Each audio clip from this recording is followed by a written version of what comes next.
जय हिंद फ्रेंड, आपके लिए एक बार फिर लेके आया हूँ। कल मैंने आपको प्रेजेंट कॉन्टिन्यूअस डिस्कस किया था। आज मैं आपके सामने प्रेजेंट परफेक्ट की बात करूँगा। प्रेजेंट परफेक्ट होता क्या है वो भी बताऊँगा, पूरे टेंस का एक्सप्लेनेशन दूंगा।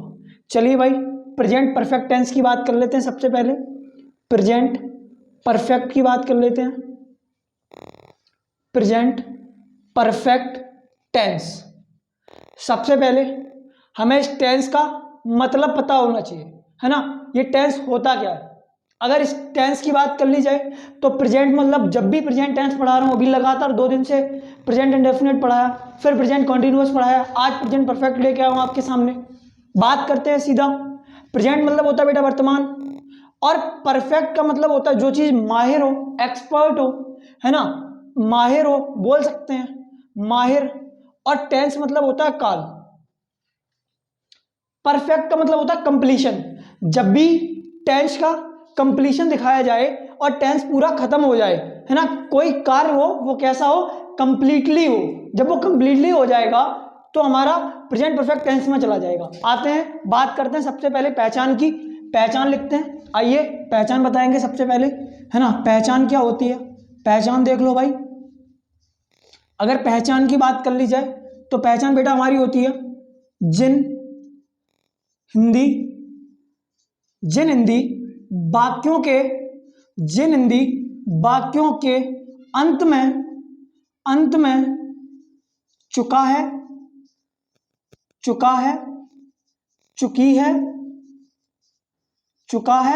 है और चुके हैं। देखो, जो बीच में बेटा है लगता है, ये पीछे है लगता है का मतलब होता है प्रेजेंट। बताया था कि प्रेजेंट में है होता, पास्ट में था होता, फ्यूचर में गा होता है ना। और जो चुका चुकी है परफेक्ट के अकॉर्डिंग लगा हुआ है इसमें। चलो, है ना, जिन हिंदी वाक्यों के अंत में चुका है, चुकी है, चुके हैं, कॉमा आ ई और ए आदि शब्द आए, आदि शब्द आते हैं, आदि शब्द आते हैं, उन वाक्यों को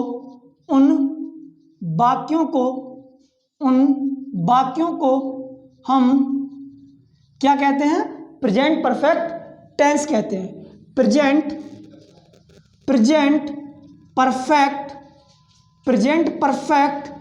टेंस कहते हैं, है ना। ये हमारी होगी बेटा हिंदी की डेफिनेशन। कहते हैं, ये हमारी होगी इसकी हिंदी की, ये हमारी हिंदी की डेफिनेशन होगी कि जिन हिंदी वाक्यों के अंत में चुका है, चुकी है, चुके हैं, कॉमा आ ई ए आदि शब्द आते हैं, उन वाक्यों को हम प्रेजेंट परफेक्ट टेंस कहते हैं। अब बात कर ली जाए अगर इंग्लिश डेफिनेशन की, इंग्लिश डेफिनेशन की बात की जाए तो भाई इंग्लिश डेफिनेशन देख लेते हैं पहले। इंग्लिश डेफिनेशन की अगर बात की जाए तो इंग्लिश डेफिनेशन का मीन्स होता है कि अंग्रेजी परिभाषा को हम लोग अगर टेंस अंग्रेजी में दिया जाए तो उसको हम कैसे पहचानेंगे, है ना। तो सबसे पहले देख लेते हैं, the tense is a mixture of present and past. The action full stop, the action is already completely या complete in past। अब देखना, जो टेंस होता है ये हमारा मिक्सचर टेंस होता है, किसका, प्रेजेंट और पास्ट का। और जो एक्शन होता है वो ऑलरेडी कंप्लीट हो जाता है, पास्ट टेंस में चला जाता है, क्योंकि कोई भी काम होगा वो पूरा होगा तो वो चला जाएगा कहाँ पे, पास्ट में, है ना।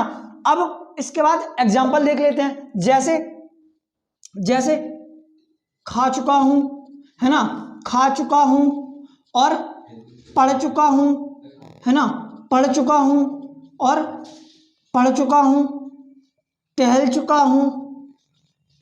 हूं, है ना। तो ये देखो काम को पूरा कर चुके हैं, बोला खा चुका हूं, अब तो ये दोबारा नहीं खाएंगे, जब ये खा चुके हैं तो उन्होंने अपने काम को कंप्लीशन दिखाया। अब जब कोई भी चीज कंप्लीशन दिखाएगा तो वो पूरा सेंटेंस कैसा हो जाएगा, कंप्लीट हो जाएगा, और जब कंप्लीट हो जाएगा तो वो हमारा किस में चला जाएगा, परफेक्ट टेंस में। कौन से परफेक्ट टेंस में, प्रेजेंट परफेक्ट टेंस में, है ना। अब एक नई चीज बताने वाला हूं, है ना। अब वो लोग, ये हमारा एक और यूट्यूब का नया चैलेंज होगा, जो लोग बताएंगे है ना, उनके लिए एक बेहतरीन गिफ्ट के लिए वो मैं इनबॉक्स में मैसेज करिएगा और मैं उनको गिफ्ट दिलाऊंगा, है ना। तो सबसे पहले बात कर लेते हैं चैलेंज क्या है। इतना लिख लिया आप लोगों ने, अब सीधा चैलेंज पे बात करेंगे। चैलेंज क्या होगा, हमारे यूट्यूब का चैलेंज क्या होगा वो देख लेते हैं। कृपया हमें बताना कि हमारा ये सेंटेंस सही है या गलत है ना। चलो, I have been knowing, I have been knowing this institute since morning. क्या ये हमारा सेंटेंस सही है? अगर ये सही है तो क्यों है, और गलत है तो फिर इसमें सही क्या होगा, है ना। ये हमारा यूट्यूब का चैलेंज है। और उसके बाद अब सीधा बात करते हैं प्रेजेंट परफेक्ट टेंस पे, और प्रेजेंट परफेक्ट टेंस पे बात करेंगे। उसके बाद हमें क्या करना है, मैं आपको रूल बताऊंगा, रूल के साथ साथ सीधा स्ट्रक्चर पे काम करूंगा, है ना। तो पहले स्ट्रक्चर देख लेते हैं। स्ट्रक्चर क्या होगा इसका, अगर स्ट्रक्चर की बात कर ली जाए बेटा, स्ट्रक्चर क्या होगा, स्ट्रक्चर की बात कर ली जाए, देख लेते हैं स्ट्रक्चर। पहला स्ट्रक्चर होगा subject plus has slash have plus B3 plus object. ये हमारा हो गया पहला स्ट्रक्चर, है ना। ये हो गया हमारा किसका, सिंपल टेंस का बेटा, किसका, सिंपल टेंस का ये हो गया। अगर बात कर ली जाए निगेटिव की, अगर निगेटिव की बात की जाएगी तो निगेटिव में नॉट आ जाएगा, subject plus has slash have plus not plus B3 plus object. ये हमारा हो गया निगेटिव। निगेटिव मतलब हो गया नकारात्मक, किसका, नकारात्मक का वाक्य हो गया। अगर इंटेरोगेटिव की बात की जाए, इंटेरोगेटिव की, तो इंटेरोगेटिव में जो हेल्पिंग वर्ब होगी बेटा वो हमारी आगे आ जाएगी, है ना। Has slash have plus subject plus V3 plus object. ये हमारा हो गया बेटा कैसा, इंटेरोगेटिव, है ना। ये हमारा हो गया इंटेरोगेटिव सेंटेंस, है ना। ये हमारा इंटेरोगेटिव हो गया। अब अगर बात कर ली जाए इंटेरोगेटिव निगेटिव की, तो ये हमारा हो गया, देखो ए, ये बी, ये सी। अब डी वाले सेंटेंस की बात करेंगे इंटेरोगेटिव निगेटिव की। अगर इंटेरोगेटिव निगेटिव की बात की जाए तो has slash have plus subject plus not plus V3 plus object, है ना। ये हमारा जो होगा, ये हमारा होगा इंटेरोगेटिव निगेटिव का, किसका बेटा, इंटेरोगेटिव निगेटिव का, है ना। ये हमारा हो गया आपका इंटेरोगेटिव निगेटिव। उसके बाद आगे बात कर ली जाए क्वेश्चन वर्ड की, जो हमारा वर्ड प्लस सी और वर्ड प्लस डी होगा। देखो वर्ड प्लस सी कल भी बताया था और नेक्स्ट डे भी बताया था बेटा, कि जो वर्ड प्लस सी और word plus D R belongs from word family, WH family से बिलोंग्स करते हैं वर्ड प्लस सी और वर्ड प्लस डी। अगर WH फैमिली की बात कर ली जाए, जिसमें हमारा होगा विच, हुम, वेयर, है ना, और सी का मतलब होता, वर्ड प्लस सी का मतलब होता, जो सी वाला स्ट्रक्चर होगा बेटा, वो सी वाला स्ट्रक्चर एज इट इज हम लोग इसको यहाँ पुट कर देंगे। और ऐसा ही वर्ड प्लस डी होता है, वर्ड मतलब WH फैमिली प्लस डी वाला जो होगा, डी वाला स्ट्रक्चर एज इट इज हम लोग इसको पुट कर देंगे, है ना। इतना हो गया। अब इसके बाद हम सीधा बात करेंगे, एक सेंटेंस बनाएंगे, सेंटेंस आपको बना करके दिखाएंगे। फिर कुछ सेंटेंस हम आपको घर के लिए होमवर्क में देंगे, आप मुझे बताएंगे और कमेंट सेक्शन में डाल देंगे, है ना। मैं उसको देख लूंगा बाद में, ठीक है। तो सबसे पहले बात कर लेते हैं किसी एक सेंटेंस की। बहुत आसान सा सेंटेंस लेंगे, कोई बड़ा सेंटेंस नहीं लेंगे। जैसे सब्जी वाला, सब्जी वाला, सब्जी वाला, सब्जी, सब्जी वाला सब्जी बेच चुका है ना। सब्जी वाला सब्जी बेच चुका है। अगर सब्जी वाला सब्जी बेच चुका, अब जो सब्जी वाला होगा इसको हम बोल देंगे बेटा वेजिटेबल, वेजिटेबल सेलर बोल दें या फिर वेजिटेबल मैन बोल दें। तो वेजिटेबल सेलर, वेजिटेबल सेलर, है ना, वेजिटेबल सेलर हैज सोल्ड, क्योंकि सेल मतलब होता है बेटा, सेल मतलब होता है बेचना, और सोल्ड मतलब होता है, ये थर्ड फॉर्म हो गई, सोल्ड, सोल्ड द वेजिटेबल, है ना, सोल्ड द वेजिटेबल, है ना। ये हमारा हो गया सेंट। अब इसका, अब देखना, ये हमारा हो गया सिंपल सेंटेंस। अब अगर निगेटिव सेंटेंस की बात कर ली जाए तो निगेटिव सेंटेंस देख लेंगे। देखो vegetable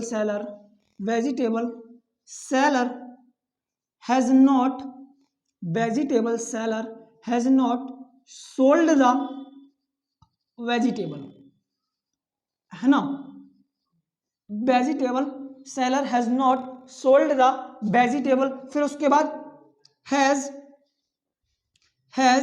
vegetable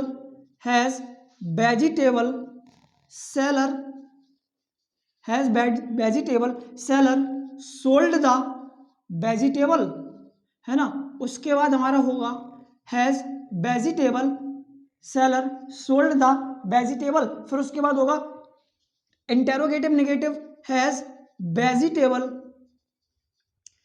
vegetable seller not sold the vegetable, है ना, ये हमारा हो गया फोर्थ वाला इंटेरोगेटिव नेगेटिव। अब अगर बात कर ली जाए WH फैमिली की, तो WH फैमिली में कुछ ऐसा वर्ड डालो जो यहाँ कैसा होना चाहिए, सुटेबल होना चाहिए, जो वर्ड कैसा हो, सुटेबल हो। अगर सुटेबल की बात कर ली जाए तो मैं बोल दूंगा व्हेन का यूज कर लूं। व्हेन का मतलब होता है कब, सब्जी वाला सब्जी कब बेच चुका है ना, तो व्हेन की बात कर ली जाए, लो व्हेन रख दिया, फिर उसके बाद सी वाला स्ट्रक्चर मैंने बोला था, वर्ड प्लस सी का मतलब होता सी वाला स्ट्रक्चर एज इट इज उतारना, है ना, तो सी वाला स्ट्रक्चर एज इट इज उतार देते हैं। व्हेन हैज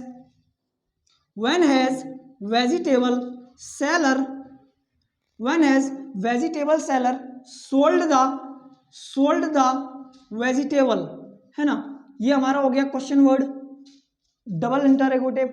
अब डबल इंटरोगेटिव नेगेटिव की बात अगर की जाए तो डबल इंटरोगेटिव नेगेटिव की बात करेंगे बेटा, तो व्हेन वर्ड प्लस डी का आ जाएगा, वर्ड प्लस डी का स्ट्रक्चर आएगा तो डी वाला स्ट्रक्चर एज इट इज आएगा। व्हेन हैज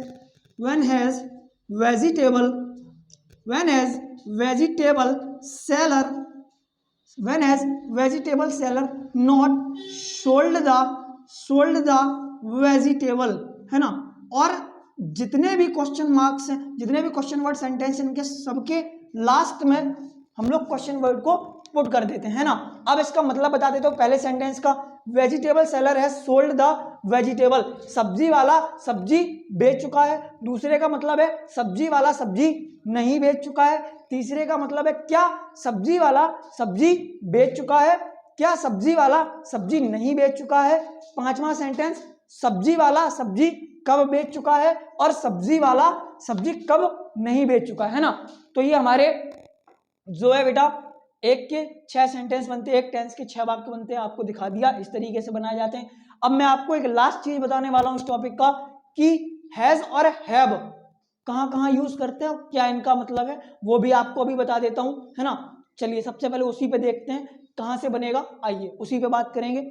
जो हमारा बेटा हैज होगा, जो हमारा हैज होगा, हैज हमारा बेटा होता है किसके साथ, सिंगुलर नाउन के साथ, है ना। सिंगुलर नाउन के साथ, सिंगुलर नाउन के साथ हैज का प्रयोग करते हैं और हैव का प्रयोग प्लूरल नाउन के साथ करते हैं। किसके, प्लूरल नाउन के साथ, है ना।